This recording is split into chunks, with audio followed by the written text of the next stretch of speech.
best part about your dharmic, which I'm reading in the Seven Spiritual Laws of Success, is that no matter what your experience is that there's some way to pay your debt from what it is that you've gone through or whatever it is that you're doing to get back experience on how to teach someone else not to fall into that debt.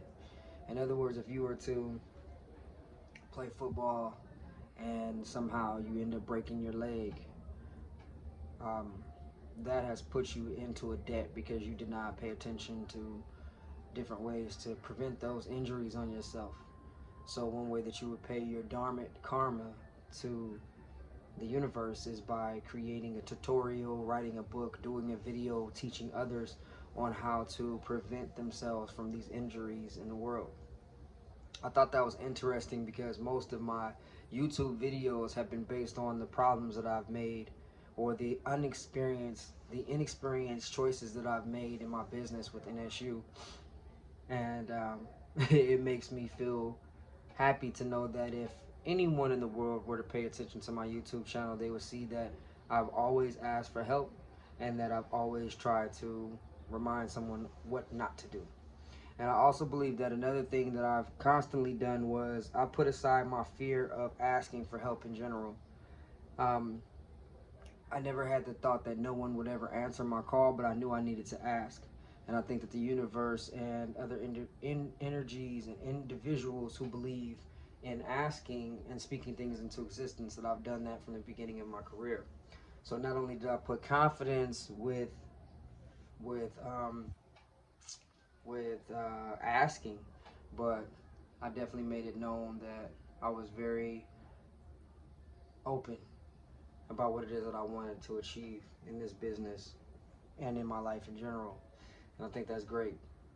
My name is Adriel the Don Pittman, and I am so many things, but more than anything, I am just a beautiful, wonderful,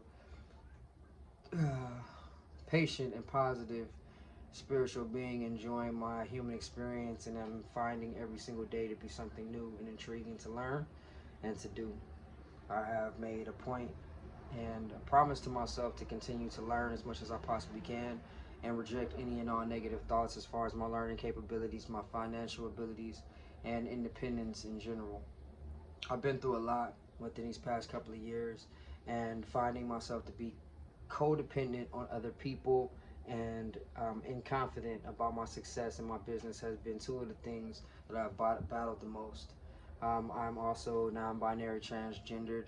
I chose to be non-binary because I do not feel like I fit into the category as male or female.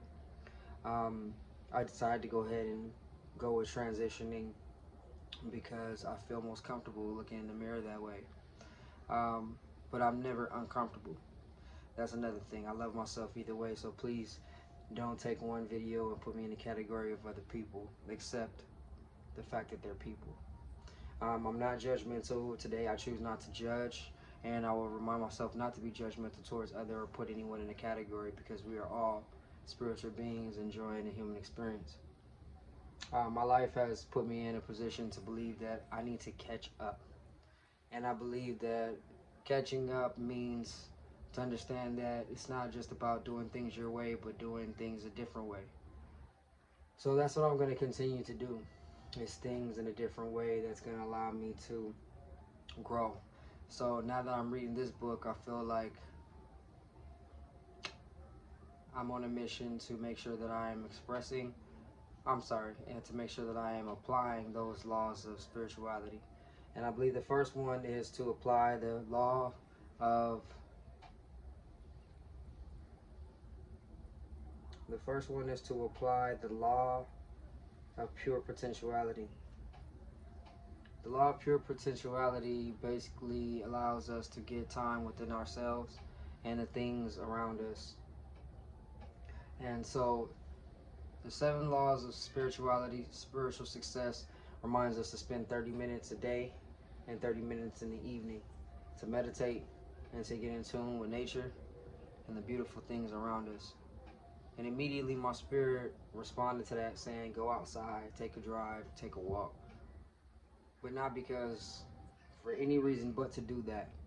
So I would definitely be exercising the spiritual law number one of applying the law of pure potentiality, which will allow me to open up different areas of my mind to be in tune and appreciative of nature and what it does and the feeling that it gives.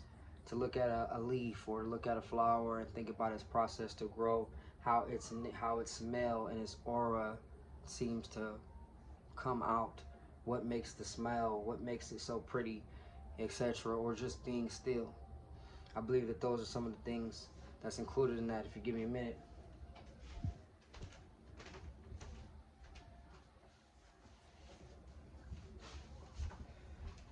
So, Law 1, if you allow me to read to you,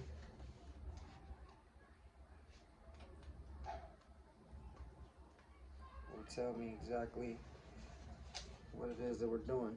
So, Law 1, the pure potentiality, the law of pure potentiality, the source of all creation is pure consciousness. Pure potentiality, seeking expression from the unmanifest to the manifest. And when we realize that our true self is one of pure potentiality, we align with the power that manifests everything in the universe. So, if you would allow me, I'll go ahead and read this first chapter. If you do not have this book, this is written by Deepak Chopra, I believe, The 7 Spiritual Laws of Success, a practical guide to fulfillment of your dreams based on creating affluence. Affluence is a Latin word for affluent, I believe, which means the flow to. So anything within affluence is to flow to. It almost kind of sounds like the word affluence, influence, and abundance put together, which means affluent, the flow. So I really like that. Anything with the flow is, and abundance, of course, and influence, because we want to be influenced. In order for us to move and before we activate any senses within ourselves, we have to be influenced first of all. And when we are in agreement and abundance, as a matter of fact, put a pause on that, because anytime that I'm abundantly in agreement with something in me, there's no way that I can even turn away. Like, it's just like, even if you want ice cream versus a salad, like if I know deep down inside that I've already affirmed so many times in myself that I wanted to eat better, then more than likely I'm gonna reject that thought internally. Like, it'd be like, you want some strawberry ice cream or you want some salad? You want some salad? No, you want ice cream. No, you want ice cream. No, you want ice cream. But my spirit is just like, you know what? I already said like 1,000 times that I wanted a salad.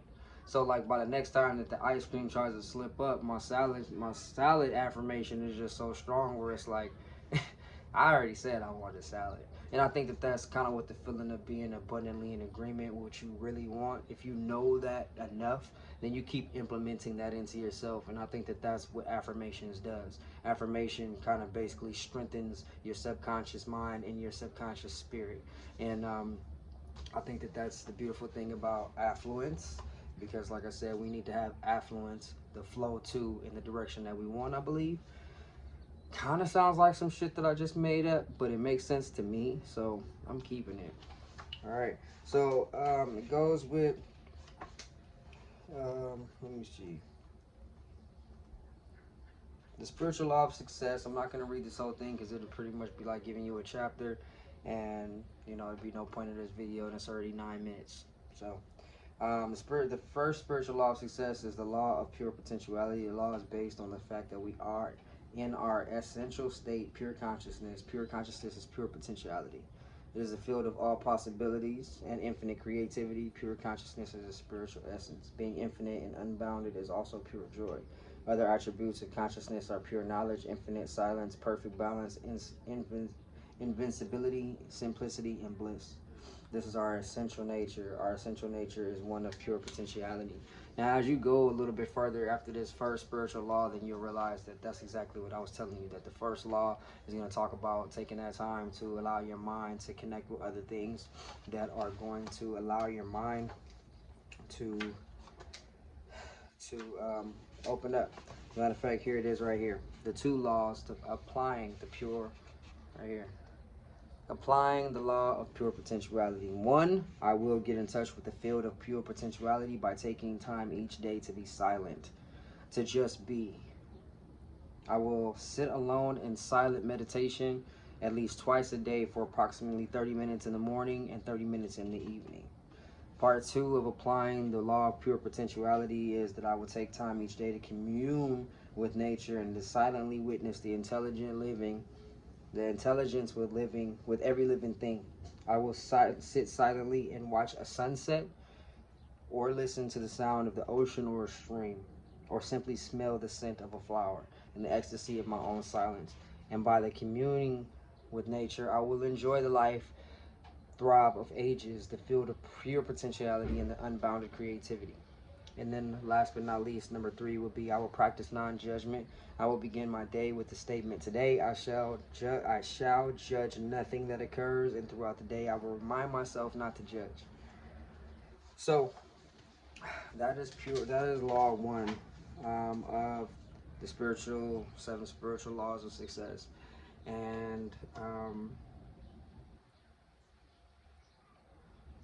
if you ever realize just how much, when we spend that time with ourselves and we're writing down a list of things that we really want to do, or if we ever get into a space where we are uncomfortable for some reason because we have overwhelmed ourselves with pleasing the people around us, um, tending to the responsibilities that we believe that we need to, and then also rejecting those same efforts that we do by saying, I do so much, I never have time, then we're stacking bricks on top of ourselves. It's almost as if we're so willing to give to other people, give our time to other people, and do these things for other people, but once it's all done and it's time to shift our energy to something else, we complain about what it is that we've just done. We've just given so much effort, so much love, so much assistance, but then we say, I'm always there for other people. And I can't say what the remedy or what the tea and the honey is for this, but at the same time, I feel like if we're ever in that place, then this is a good time where we have to shift our energy from that complaining space and stay in the spirit of gratitude, because when we pick up the phone and we call people, we never know where they're at mentally or spiritually, or if they're taking that time to apply that love for themselves.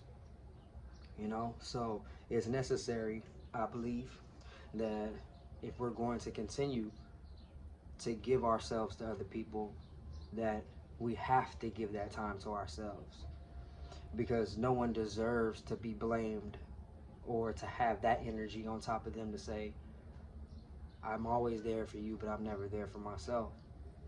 And who wants to hear, well, that's your problem. You don't take the time that you could be right now. You could take a walk up the block and go pick a cherry, go strawberry picking, go find a farmer's market or something like that. But instead, you would rather spend your time doing what it is you're doing now and complain about what it is that you do for me. And in actuality, I believe that we all kind of give the same energy to each other. When we're there for each other, we're there for each other. No one should ever have to complain, because we all make our own choices based on how we distribute our time and our efforts, right? But I'm really quick to say, if you ever need anything, I got you. If you don't got yourself, then you can't have anyone else, because you're putting weights on top of yourself. And nobody wants that, because we need you to care for others like you've always been. Every person out here in the world, every individual that's having an experience here knows they feel, they care, they cry, they love, they feel. We have all of the same things. So if you know another individual cannot be there for you when they need to be there for you, it's like, well, let's stop the press, because, well, how can we help you? Because when it's time for us to call you, we need you now, and you're going through something. And as a friend, as an associate, we want to make sure all of our players, all of our soldiers are in a position to jump up at any time. The only thing that should keep you from it is a schedule. And most of the time, my understanding of alignment is that usually things come in place to where you should never have to say no. And that's one thing that I could say about my timing. My timing has allowed me to realize that I can almost never say no to a commitment or to an invitation or to anything, you know, because I know that everything comes at a time where I can accept it. Um, Usually, and I can say that a lot lately that I cannot say that there's ever a conflict. Now everybody's different. Everyone manifests differently. Sometimes things are so stacked on each other where you have to give yourself time. Now, and I've literally had to put that on my calendar. And I've literally been able to manifest that time that I had to take for myself. So sometimes when people implement and they put that emphasis on writing things down, that's true too. There's a major energy behind writing things down. And I've literally taken time to just write to myself, chose a day, put it on my calendar, 3 days for myself. I think it caught my attention 2 weeks before I was booking a room to go give myself 3 days. And I didn't think at that time the money probably wasn't there, the ideas, how I was gonna have fun, how I was gonna enjoy myself, none of that was there. But the point was I knew that I was gonna get away from where I was at and I was gonna go spend 3 days getaway specifically for myself. And like I said, 2 weeks prior to that date that I put down on my calendar, I started planning. So sometimes you don't need to have the whole plan because the money came together, the place came together, the spontaneousness of the idea came together for sure. Planning is always the best, don't get me wrong, but the point is that get into a space where you can make plans for yourself, even if they're far out. It doesn't matter. It doesn't matter. If you know you need to do something, do it, right? So if I had to encourage you anytime today in this video, it would be to get and tap into your pure potentiality. It would be to spend time for yourself, to align yourself every day. That's one of my favorite things to do, is to align myself as much as I possibly can. Being able to read this is reminding me of just how of a student I am to the universal energy and law. And what I believe so far by law is just the way things actually work for me.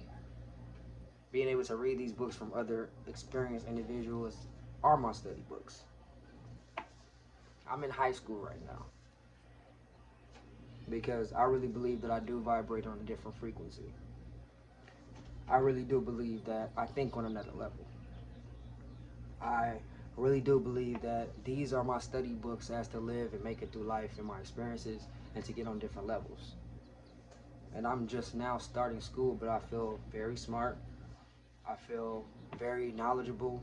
I feel like I have a guideline and a way to go on about my day, how to deal with individuals.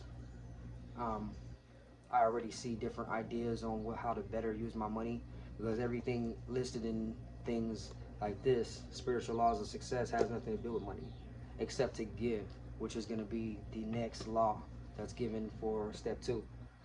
Or should I say not step 2, because this isn't a master course. But when given the tools to trade and the training, financially, you're able to make a course out of it. No telling what's going to be in line for me down the road. But my point is that when applying the spirit of giving, which is what I'll get into next time I get into it, or next video I get probably, is that you can give in so many different ways, and money is just one of them. Because when you have intention behind all of your actions, the intention behind all of your actions can come from material, it can come from blessing, it can come from prayer, it can come from currency. And that's why it doesn't matter how much money you give someone, it's really your intention behind them. And if someone were to reject your intention by saying, you only give me $1? You only giving me $100? You only giving me $10,000? Like, I just told you I came to support you. I could have shared your feed and said nothing. I could have shared your page and didn't do anything at all. But my intention was behind to give you a gift, not because of what it is that I could afford, not because of what it is I thought you were worth, but because this was my gift that I chose to give to you. So in the spirit of giving and applying that, I could have just complimented you, and little do you seem to respect or know that that was really all I had to do, because that was how I felt led to support you. that shouldn't be an insult in any type of way. It's not a degrading thing. It's just the fact that we're all different on different levels. And if you have intention behind it, then you know that my compliment, my share, my supporting you, and me making a donation, if I did all of the above, then those are the choices that someone chose to make. But it's all behind their intention. You know what I'm saying? It's all behind your intention on what you do and why you do it and why you go above and beyond. If you feel like you need to do X, Y, and Z, then you feel like you need to do X, Y, and Z, but X has a reason, Y has a reason, and Z has a reason. So that's it, that's all. Your answers will get more extensive based on how far someone goes for you.